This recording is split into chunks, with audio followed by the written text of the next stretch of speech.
como escritora, como poeta, como profesora, nos encantaría escucharla. Lo más cerca que puedas el micrófono. Sí. Mientras leía, en realidad me anduve emocionando porque me acordé de esa escuela que está tan lejos de la escuela de hoy, ¿no? No sé la experiencia que tienen aquí, algo hemos pispeado con algunos profesores que son poetas y que han estado en un taller que tuvimos en la mañana, pero en general lo que yo conozco de la educación pública chilena de hoy dista mucho de esa imagen que yo tengo de mi infancia, de mi primera juventud en las islas. Siento que ha perdido ese corazón, ¿no? que era la escuela, el espacio donde se podía llegar a encontrar las grandes voces, las que nos decían, las que rastreaban en quiénes éramos.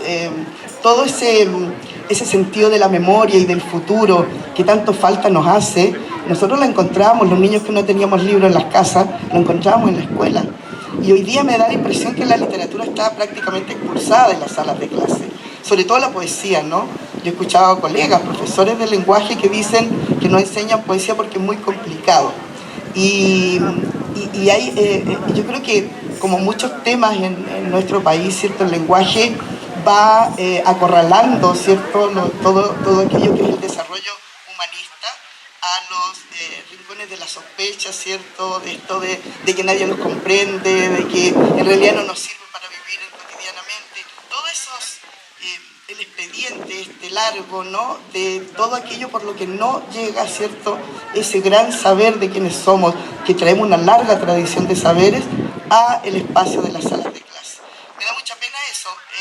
Ya habían, digamos, ideas como esa antes, siempre han habido problemas por ejemplo, en la legitimación de ciertas voces como la de Violeta Parra.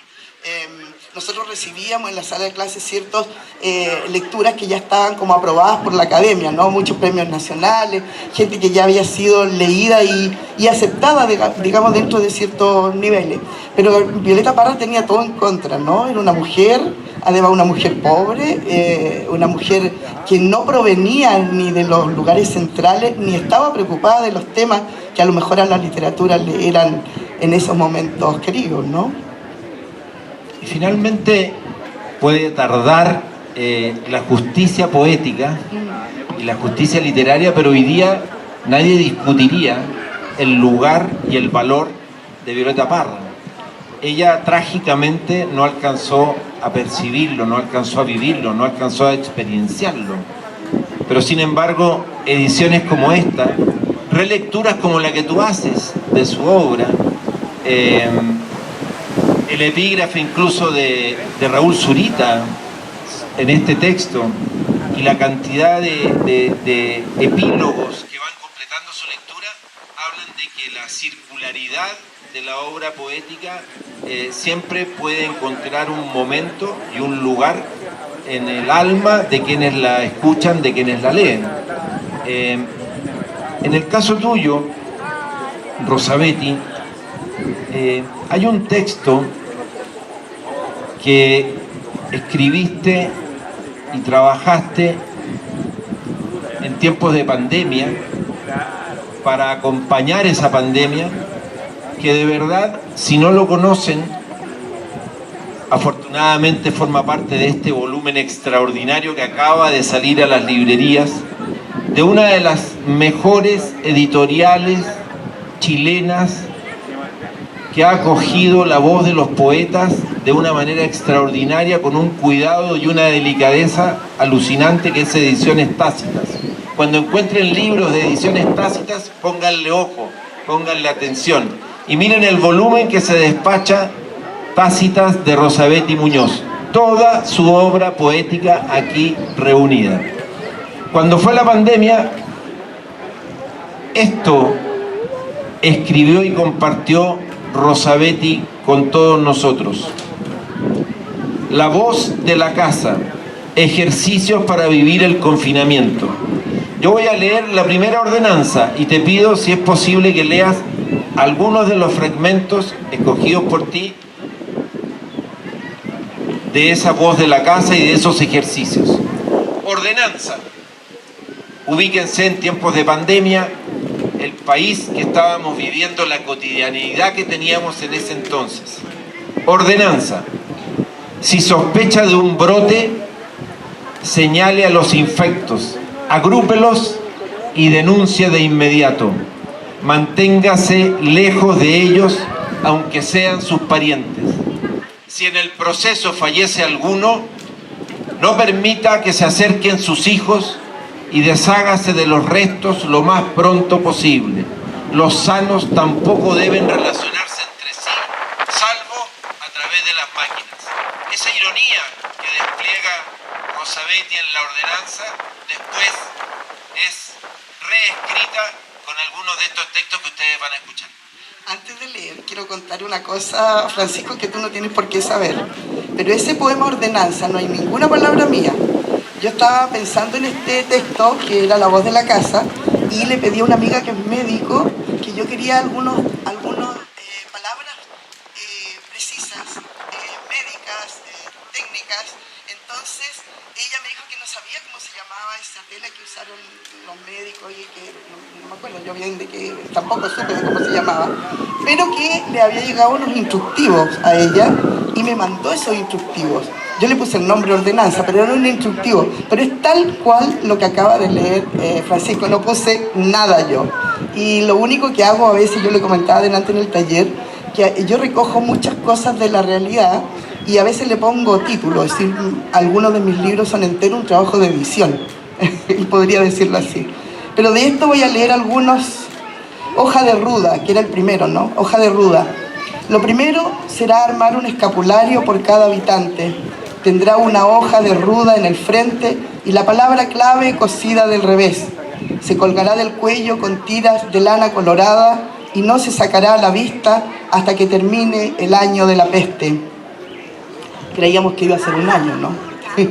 El pan. Lo siguiente es volver a las cocinas, todos, a las fragancias y el hermoso paladar, a la lengua original. Ahí está el niño y su hermana con el volcán de harina, poniendo la levadura, esperando que leude mientras la miran fijamente. Los hermanos no pelean y aprenden a hacer el pan.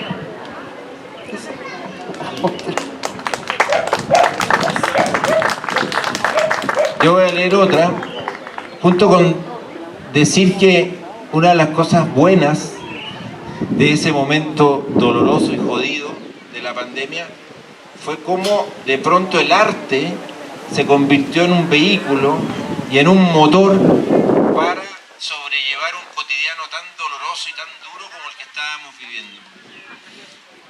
Hay un texto acá de Rosabetti que se llama Flojero. Recuperar una fotografía, sentarse en el flojero, mirarla detenidamente, como le exige el tiempo a cada acción nuestra en estos días. ¿Por qué la distancia entre unos y otros? ¿Qué hacíamos un rato antes ese día? ¿Por qué llevábamos esa ropa? ¿De dónde salió? ¿Quién tenía cámara? ¿Cómo estaba el día? ¿Qué hicimos después? Hay tantas imágenes que ya no nos dicen nada. Tomar este pedazo de papel, una sola fotografía y dedicarse a ella. Ese gesto que describes al final de este texto me parece que habla también de tu manera de aproximarte y de observar el mundo, la vida, tu universo, tu circunstancia, tu interior. Sí, en realidad yo creo que todos los artistas hacen más o menos eso, ¿no? Que es, y en este tiempo que estamos tan sobreinformados, llenos de imágenes que, como dice allí, no significan nada, detenerse yo creo que es un requisito casi para escribir hoy día, detenerse, escuchar y bajarse un poco del torbellino de los días. Tal vez no saben aquí lo que es un flojero, les voy a comentar porque lo comentaba en ese programa. Flojero, detrás de las estufas a leña en Chiloé hay una banca que suele estar llena de cojines y mantas para hacer la siesta, por eso se llama flojero. Y el último, leo el último. Las flores, también de ese libro que fue hecho en pandemia. Las flores, por ningún motivo olvidar a los muertos, sentarse con los niños de la casa alrededor de la mesa de la cocina y ponerse a elaborar flores enceradas para cuando se pueda ir otra vez a conversar con los que partieron. Unos cortarán pétalos de papel volantín, otros enderezarán alambre para los tallos. La madre calentará restos de esperma y si tiene, le agregará velas de colores. Mientras todos trabajan, se irán acordando de los mayores, lo que hacían, cómo eran. Se hablará de ellos hasta que aparezcan y se sienten en el corro con sus cuerpos de aire.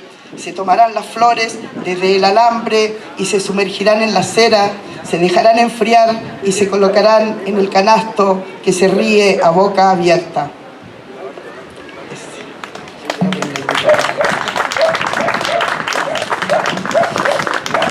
Decía hace un rato Rosabetti que conoce a muchos profesores de lenguaje, como se llaman, ¿no?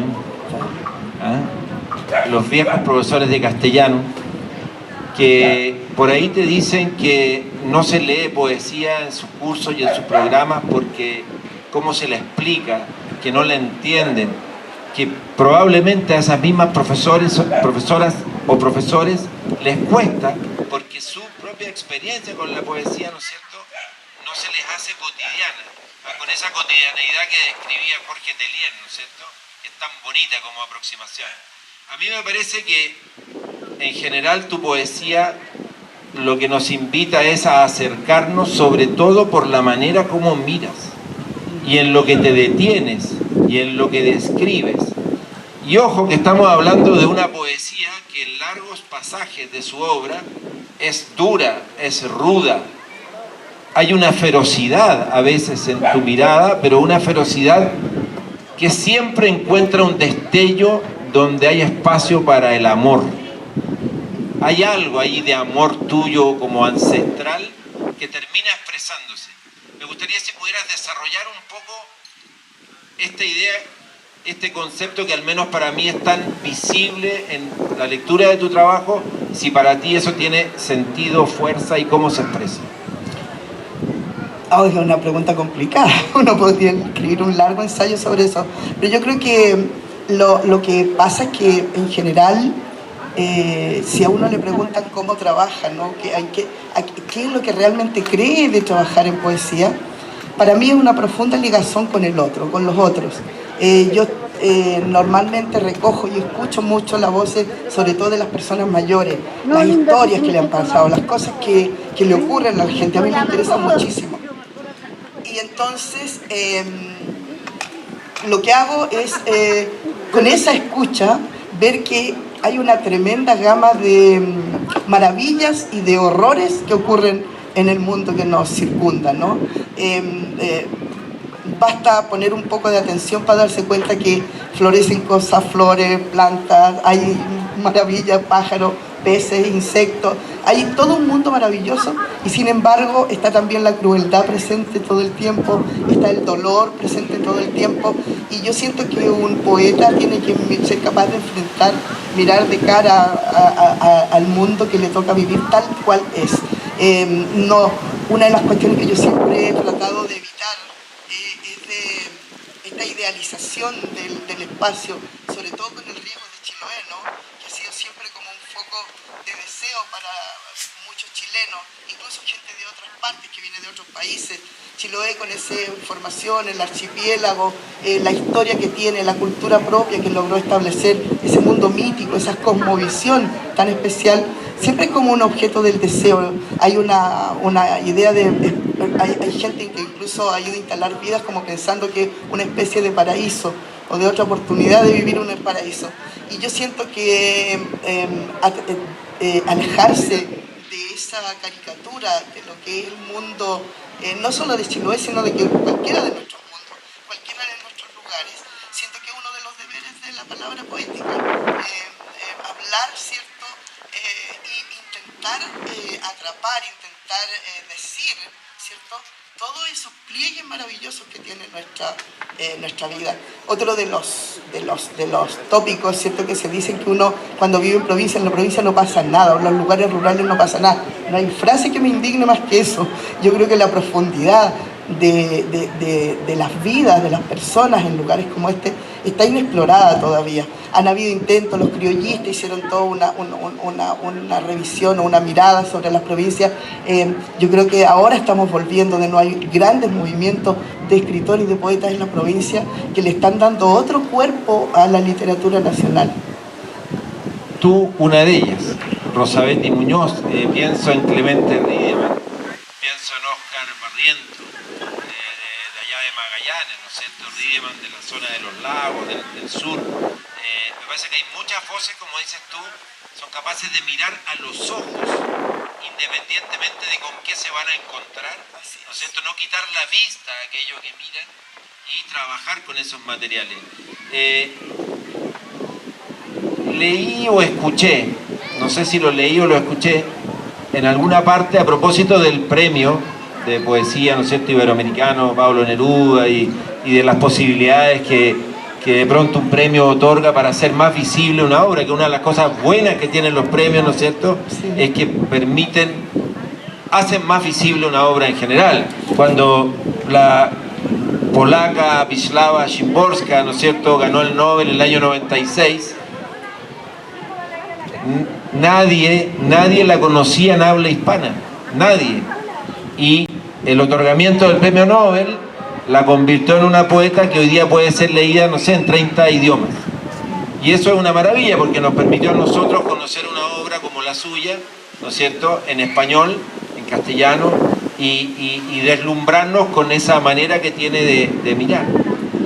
Cuando se supo lo de tu premio, tú comentaste, a propósito de la edición de una antología que se podía hacer o que se va a hacer, ¿no es cierto?, como parte del otorgamiento del premio, tú dijiste, me gustaría no ser yo quien haga de antologador, me gustaría que fuera una persona externa, que mirara desde fuera, pero sí me gustaría que dentro de esa selección estuvieran algunos de los libros más duros que yo tengo. Nombraste En nombre de ninguna, nombraste Ligia, nombraste, tengo acá encima, ¿no es cierto?, de la mesa, Técnicas para cegar a los peces. Ya en el título hay ahí un enunciado que vale la pena que nos puedas desarrollar. Y por último, Ratada, que es también otro libro espectacular, pero durísimo, ¿no?, publicado en el 2005, que habla de un fenómeno de las ratas, ¿no es cierto?, en la isla, muy concreto, pero que da cuenta de un movimiento en la tierra y en la cultura. Me gustaría que pudieras desarrollar algo sobre por qué escoger estos títulos y una selección de estos poemas para una antología a propósito del premio. Sí, yo creo que esa es una de las partes preciosas del premio. Una de las que dijiste tú, ¿cierto?, que permite que se abra la lectura a otras personas, a lugares y a espacios, a algunos, no sé si decir espacio, pero donde no ha llegado antes, ¿cierto?, esta palabra poética. Otro punto que a mí me interesa mucho es que junto con iluminarlo a uno, también empiezan a aparecer los que están alrededor. Si, por ejemplo, ponerle ojo a la poesía mía en Chiloé, también significa empezar a leer escritores del sur, autores que pertenecen, por ejemplo, al colectivo que yo formo parte, que se llama los escritores de pueblos abandonados o abandónicos, donde está Óscar Barriento, que acabas de nombrar, que es nuestro gurú casi, digamos, uno de los preciosos integrantes de ese grupo. Tengo que contarlo porque me tiene maravillada el que a mi edad, yo he formado siempre parte de grupos, me gusta mucho el trabajo colectivo, creo que hacer comunidad en lo que sea que uno haga enriquece, de todos modos. Y encontrarme a esta edad con gente joven, brillante, con un humor negro como tienen la mayoría de los abandónicos, me parece que es un privilegio. Bueno, iba a decir que menos mal que no está mi marido aquí porque detesta cuando me pongo a explicar los poemas. Y no se puede explicar la poesía y uno no debería. No, pero me refería a propósito de Ratada, de Técnicas para cegar a los peces, que casi, si la gente no lo ha leído, que es lo más probable porque son libros del sur, que han sido ediciones, bueno, no tan pequeñas, Ratada es del hombre. Pero quiero decir que uno está obligado un poco a decir. Yo ese libro lo escribí cuando me fui a vivir a Chaitén, y le comentaba adelante que estuvimos en el taller que cuando llegué a Chaitén toda la gente me decía, ahora sí que te van a inspirar, están los parques enormes, están los alersales, están los ventisqueros, y yo escribí ese libro que es Ratada, que como su nombre lo indica, ¿cierto?, se trata de la invasión de ratas en un pueblo, que va desde que empiezan a aparecer las primeras hasta que terminan el pueblo, es decir, el pueblo termina desapareciendo al final del libro. Y no es una historia, no es una narración, son poemas que van mostrando el deterioro, la descomposición de una cierta manera de vivir, de una manera que no tiene valores, que ha perdido el rumbo, digamos, de lo humano. Por eso son ratas. A ratos las ratas parecen personas, ¿no? Es como más o menos, así, bien simplificando lo que se trata el libro. Y Técnica para cegar a los peces es un libro que es, yo creo que lo más político que he escrito junto con Ligia. Ligia porque es el tema del exilio y porque se trata crudamente el tema de lo que ha pasado en nuestro país desde la dictadura para acá, es decir, todo lo... Además, aprovecha también de escribirse de varios tipos de exilio, pero fundamentalmente el exilio político. Y Técnica para cegar a los peces habla de un problema que tienen ustedes y que tenemos en realidad en todo el país, que es el tema del extractivismo, digamos más bien, de cómo una cierta economía ha terminado por devastar, ¿cierto? O está en vías de hacerlo, casi todo este maravilla de territorios. Chiloé no es un puro escenario, tenía una cantidad de riqueza, es decir, la vida, la cultura que se formó ahí era por la forma de vida en que el mar estaba siempre generoso allí, entregando la tierra que se podía cultivar, y había una economía casi de subsistencia, ¿no?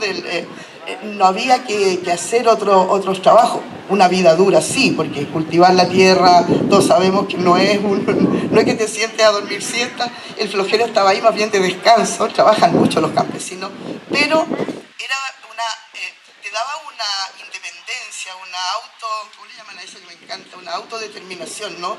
Si eras pobre, pero tú elegías, tú peleas, es decir, se vivía al ritmo de la naturaleza, no de un patrón.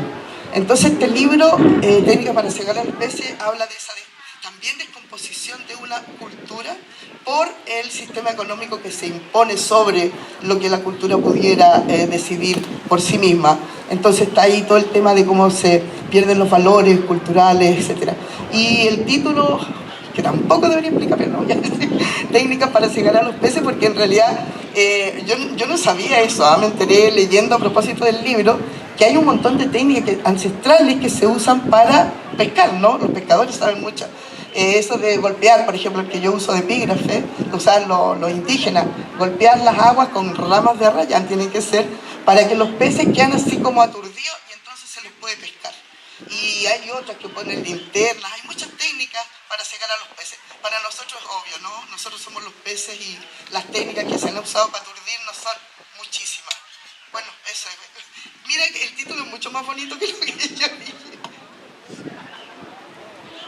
Hay un poema de Szymborska que quiero leerte, que se llama Mapa, porque creo que dialoga con una parte de tu trabajo poético. Este poema de Szymborska dice así, Mapa. Plano como la mesa sobre la que se extiende. Bajo él nada se mueve, ni busca una salida. Sobre él, mi humano aliento no crea remolinos de aire y deja en paz toda su superficie. Sus llanuras y valles siempre son verdes, sus mesetas y montes amarillos y ocres, y los mares y océanos de un azul amigable en sus desgarradas orillas. Aquí todo es pequeño, cercano y accesible. Puedo con el filo de la uña aplastar los volcanes, acariciar los polos sin gruesos guantes. Puedo con una mirada abarcar cualquier desierto junto a un río que está justo ahí al lado.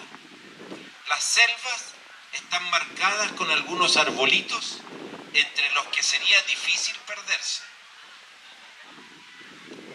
Al este y al oeste, sobre y bajo el Ecuador, un espacio sembrado de un silencio absoluto, y en cada oscura semilla hay gente viviendo tan tranquila. Fosas comunes y ruinas inesperadas. De eso, nada en esta imagen. Las fronteras de los países son apenas visibles, como si dudaran si ser o no ser. Me gustan los mapas porque mienten. porque no dejan paso a la cruda verdad, porque magnánimos y con humor bonachón me despliegan en la mesa un mundo no de este mundo. Mapa de Wisława Szymborska. Parece un arte poética a ratos, ¿no? ¿Sí? Sí. Es ¿Qué es lo que ella mira? ¿Qué es lo que es el último poema de su último libro. El último libro de Wisława se llama Hasta aquí. Y ese fue su último poemario y luego murió. Y es muy simbólico que el último poema que hayan decidido, no fue el último que escribió, pero es el último de su obra poética publicada, que habla de un arte poética, como me despido diciendo esto. Bonito, ¿no? Precioso. A propósito de la geografía física de los mapas que acompañan buena parte de tus poemas, ¿algún otro texto que quieras escoger de tu poesía reunida para no explicar el poema, sino simplemente decirlo en voz alta? Ahí voy a leer alguno de aquí. Está aquí también en la obra reunida, pero como Es que acá más lo fácil tengo, no, y encontrarlo. además lo tengo marcado, claro. Este es de Ligia, que como decía es el tema del exilio. Voy a leer un par de poemas. Normalmente yo escribo como un continuo, como si fuera un solo poema largo dividido en pedacitos. Entonces es difícil para mí escoger un solo poema. A ver, voy a leer esto. ¿Cómo? No. El nuevo país, copia feliz del original, es más hondo, de gruesas fronteras, ha sido lavado, llorado, corren ríos rojos subterráneos, demasiados cadáveres se han hundido fundido en el suelo patrio, un líquido espanto busca cauces, cráteres, orificios de salida. Sabían cómo herirnos, cuál el peso total de las palabras o de la mudez, mientras nos daban con un palo y duro. Hay palabras que se quedaron estancadas en mi voz, que ya no volverán a decirse.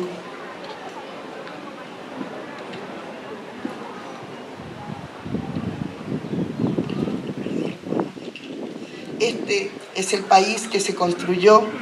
Para esto le sacaron las uñas a los amigos y tiraron al mar cuerpos amados, atados a rieles, trozos de concreto. Para este nuevo Chile amordazaron, fracturaron huesos, rompieron tímpanos, saltaron las cerraduras de las piezas donde dormían los niños.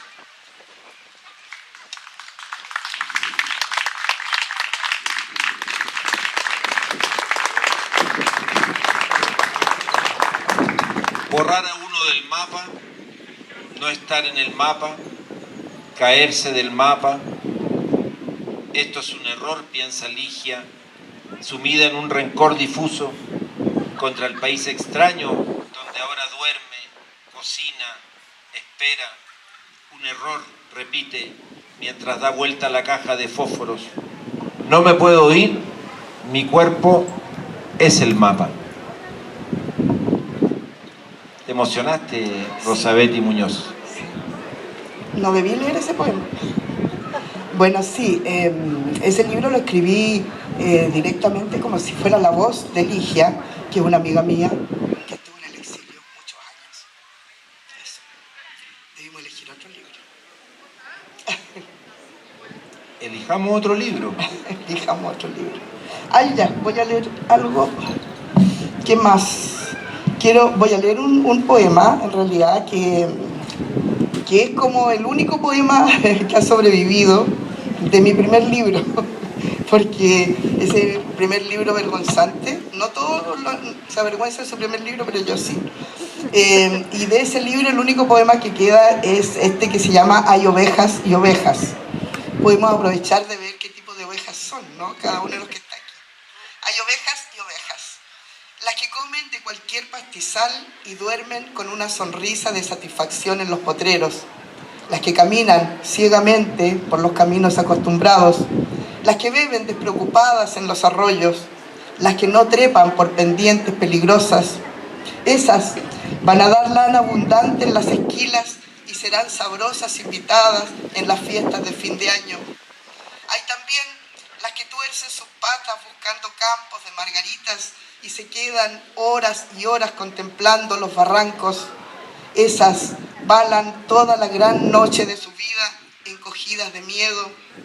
y hay por fin las malas ovejas descarriadas. Para ellas y por ellas son las escondidas raíces y los mejores y más deliciosos pastos. Eso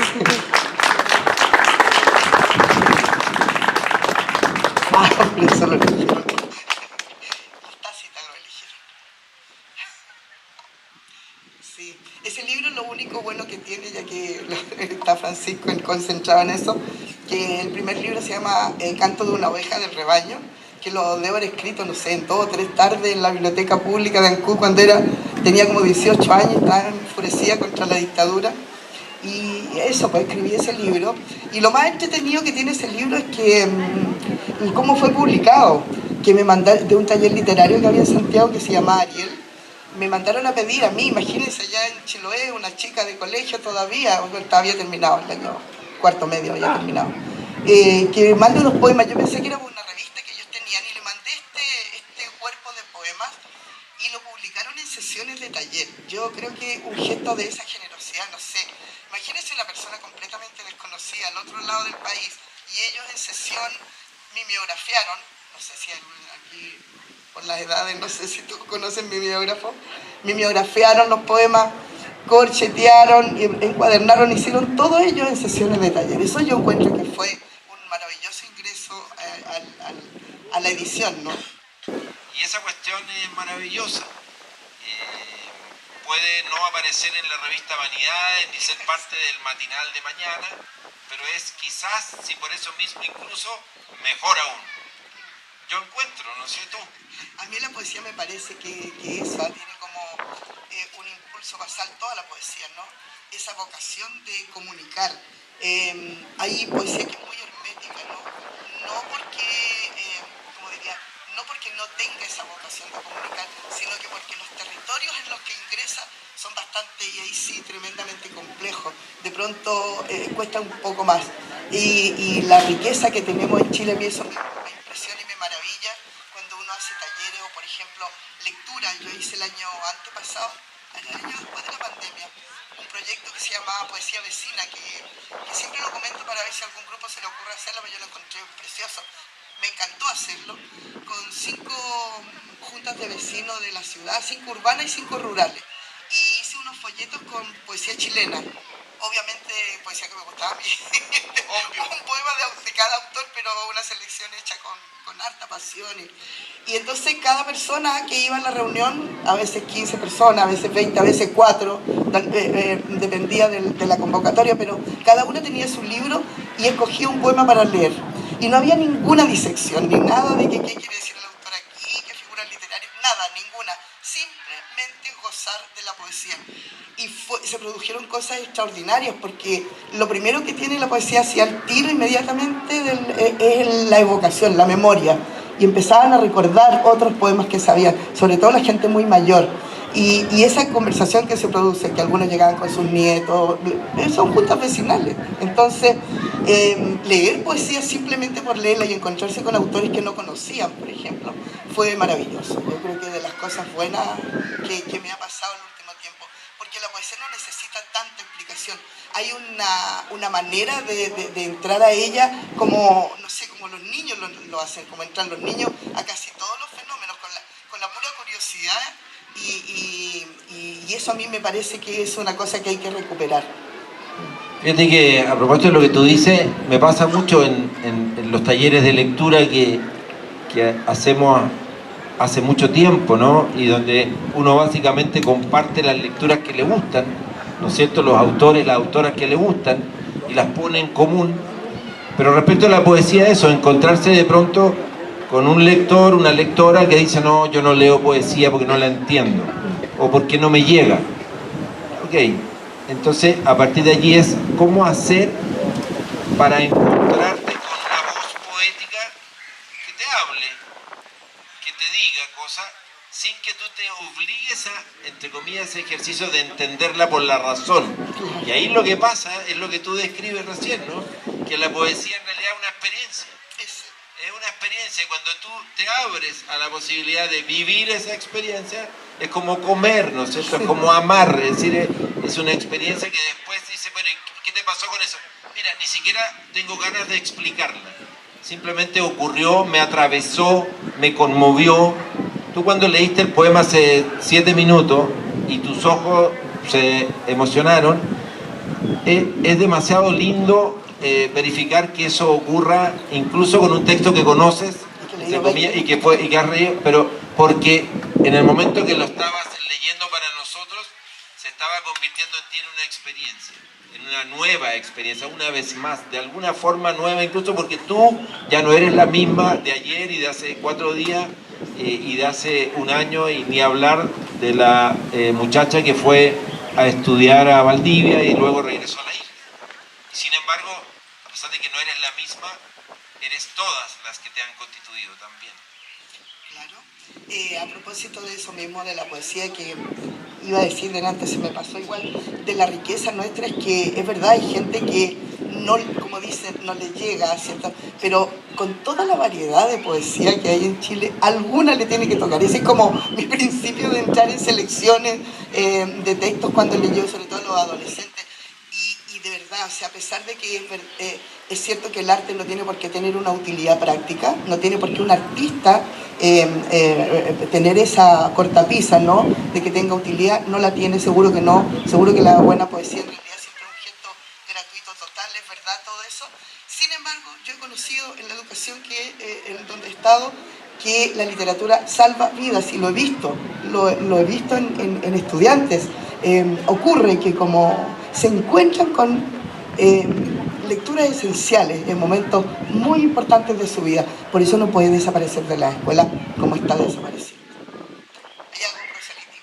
No, pero sí. Como no puede desaparecer la filosofía, ¿no es cierto? Como disciplina de pensamiento, cuestionarse, pensar quiénes somos, por qué, en qué estamos. Y la poesía, la mejor poesía probablemente es aquella que, junto con convertirse en una gran experiencia, instala, como el arte en general, preguntas, muchas interrogaciones, nos interroga, ¿no es cierto? Tú dices salvar vidas, a veces se entiende eso literalmente y a veces debe entenderse en un sentido también simbólico y metafórico. Estás en el pozo y de pronto aproximarte a una novela, a un poema, a una obra, a una autora, te cambia, te remece, te remueve, te deja en un lugar distinto. La posibilidad de venir a conversar contigo y entrevistarte hoy me obligó, ciertamente en las últimas semanas, a releerte con la mayor atención y amor al detalle posible. Y le fui diciendo en voz alta a mi esposa, que me acompañaba en esas lecturas, o a otras personas con quienes fui compartiendo los poemas que iba leyendo.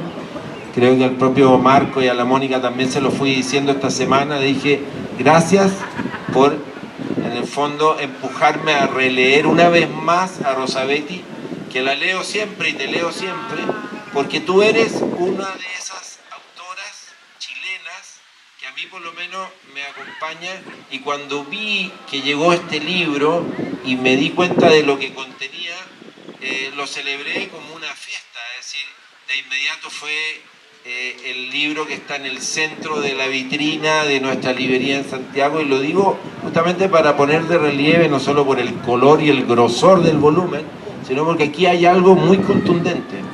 Del mismo modo como siempre ha sido este libro, un libro contundente y presente, ¿no es cierto?, en nuestra vidriera y en nuestros mesones, del mismo modo como Szymborska no puede no estar en los escaparates y en los estantes. Es decir, son aquellas voces, luces que tú escoges para que salgan a conversar con los otros. Y entonces te quería decir que tú dices, es que parece que salvamos bien, es que no te das cuenta el valor que eso tiene, aunque sea, no es la escala, ¿no es cierto?, de los millones de likes, pero basta con que toques a una persona para que cobre todo el sentido del mundo lo que estás haciendo. Entonces te quería solo decir que no tenga ninguna duda de que eso ya está ocurriendo, y no en vano. No hace tanto fuiste nominada y postulada al Premio Nacional de Literatura, y estoy seguro que, y no quiero con esto poner el tema del Premio Nacional en el centro, se te ha ido reconociendo tu trabajo y tu poesía en varios premios en los últimos años, en algún momento es muy probable que también te gane el Nacional, y con esto lo que te quiero decir es que se estaría en realidad haciendo justicia a lo que ya creo que ocurre con tu trabajo poético y sus lectores. Gracias, no sé qué puedo decir. Iba a comentar que, a propósito de lo que dijiste, si influye en uno, estaba pensando en la labor de los profes en realidad, cuando hablaba de la literatura que salva vidas, igual, de poner al alcance de los chicos esas palabras que de pronto le pueden hacer tomar decisiones, cambiar, salir de ese pozo en el que tú mencionabas. Es bíblico también, ¿no? Eso de Sodoma y Gomorra, aunque se salve uno. Para eso yo creo que le puede volver a dar ánimo a muchos profes si lo pensaran así, yo creo, porque están muy decepcionados, se están yendo muchísimos del sistema educacional por la forma en que están, no sé, siendo tratados, no solo en lo administrativo, sino que el mismo trato con apoderados, con jóvenes. Es decir, hay si nunca fueron muy bien tratados los profesores, yo creo que ha hecho crisis estas últimas décadas. Hay un modo de relacionarse, ¿no es cierto?, de esos padres apoderados que a veces maltratan, ¿no?, al profesor, como la cultura del clientelismo, ¿no? Claro. Que es feroz. Es decir, si lo pensamos bien, y ojalá podamos hacer nuestra propia autocrítica, ¿no? Cómo nos conectamos con ese universo, porque siempre nos miramos como una isla, y nos ponemos siempre en el centro y en el primer lugar de todo, el yo, ¿no es cierto? En este caso, el hijo o la hija, ¿no es cierto?, como el centro del universo, como si esos profesores no estuvieran allí. Yo lo digo nada más en relación, en mi familia está plagada de profesores. Mi hija mayor es profesora de lenguaje, estudió literatura y luego siguió adelante la pedagogía, hoy hace clase en un colegio en la comuna de San Joaquín. El tercero de mis hijos, Francisco, está... Ayer fue su última clase de su última práctica profesional, y ya ahora en 3 semanas más se titula de profesor básico con mención en lenguaje y en arte. Y para nosotros es de una felicidad enorme que 2 de nuestros 4 hijos sean profesores. Uno básico, la otra, digamos, con cabros de 15, 16, 17 años, mostrándoles literatura, entre otras cosas, leyéndoles poemas tuyos. Entonces, lo que te quiero decir con eso es que es cierto, puede hoy día ser una dificultad, pero en esa dificultad o en ese escenario de dificultad, la resistencia se hace más urgente y más necesaria, y poder decirlo es demasiado importante, porque a veces no lo decimos con la fuerza con que se requiere que se diga y lo relevante que es. En el prólogo de la poesía de Violeta Parra, tú decías que Gabriela Mistral era una referencia para ti, entre otras cosas porque era poeta como tú siempre quisiste serlo, y además era profesora, Claro. es decir, y educadora. Y cuando uno ve un libro de esta misma editorial, de Gabriela Mistral, con todos los textos de ella de educación, y los lee hoy, se da cuenta que está frente a un portento del pensamiento, de la reflexión, y que no puedes no leerla, y que el mejor regalo que le puedes hacer a un profesor de hoy, del siglo XXI, del 2025, es el pensamiento docente, educacional de Gabriela Mistral. Es alucinante eso. Sí, oye, me gusta como dices que tus hijos son profesores, con alegría.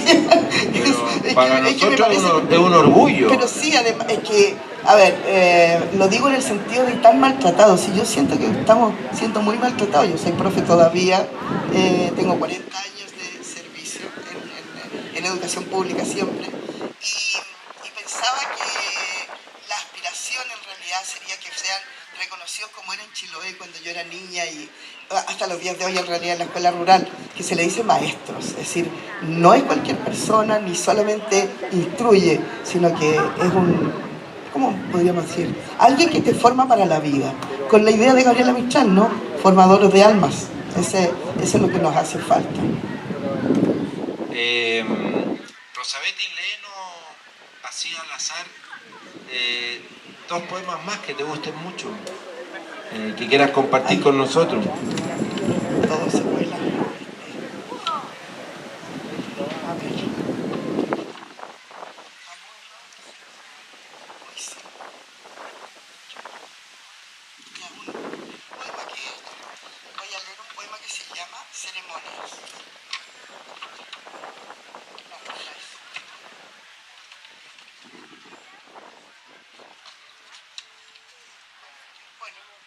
desorden instante. En días como este se vuelve a inundar el patio de la infancia. El barro donde chapotean las gallinas se vadea con tablones puestos uno a continuación de otro. La madre junta valor durante el día para enfrentar la oscuridad de la noche que se anuncia especialmente dura. Afuera estallan ventarrones fortísimos, truenos y relámpagos, pero los niños de sus ojos tenemos permiso para ser felices y desarmar todo el orden doméstico. La cocina se convierte en una carpa de circo con las corchas y frazadas. El trapecio cuelga del techo y mi hermana se balancea en calzones a los que hemos pegado papeles brillantes. Soñé tanto con estar trepada allí alguna vez con el pelo flotante y un traje de pedrerías, pero lo mío era mirar y de algún modo todavía estoy debajo de la mesa contemplando a mis hermanos y sus faenas riesgosas. Desde el lavaplatos a la mesa de la cocina, el palo de la escoba para los más osados o una tabla también sacada de una cama permite el lucimiento de los equilibristas. Y otra vez una sonrisa me atraviesa de parte a parte cada vez que la lluvia empieza a tupir y se adivina el temporal, porque la vida sigue siendo como esa improvisada carpa de circo. Mi madre, en las sombras, su mano que no se ve, contiene el hilo de todo y ha dejado que cada uno se despliegue según un tejido que tal vez no entiende, pero confía porque viene de lejos sin cortarse desde su madre y las otras más antiguas. Mis hermanos siguen de lleno atravesando pruebas como si jugaran y yo aquí deseando atreverme, agazapada un poco ahora tras las cortinas. La sonrisa, ahora como entonces, no logra borrar el remiendo de las sábanas. Siento, eso sí, un aire de término y sospecho que no desfilaré en el gran final con tacos altos y medias caladas.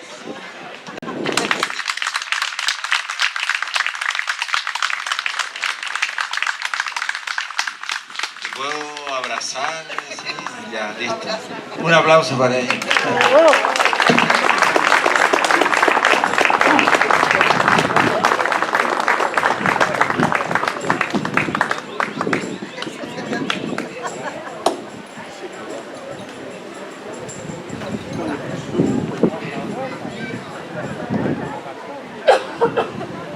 Muchas gracias, Francisco. Muchas gracias, estimadísima Rosabelli.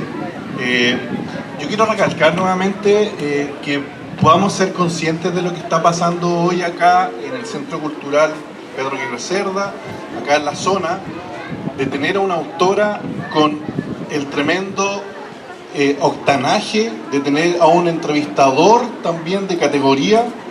Es un lujo que se está dando acá.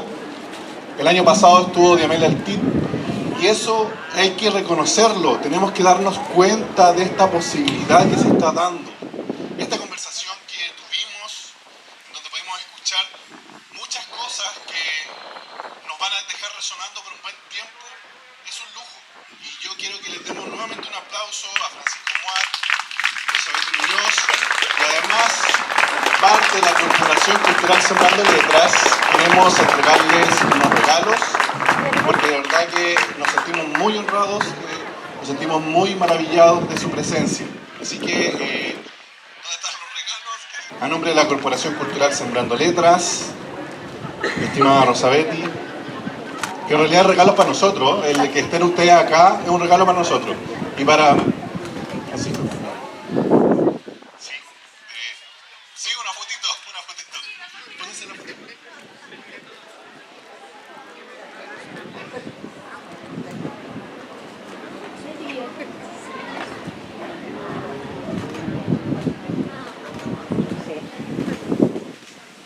Autores de categoría acá con ustedes. Así que un aplauso tremendo. Gracias. Se pasaron. Muchas gracias.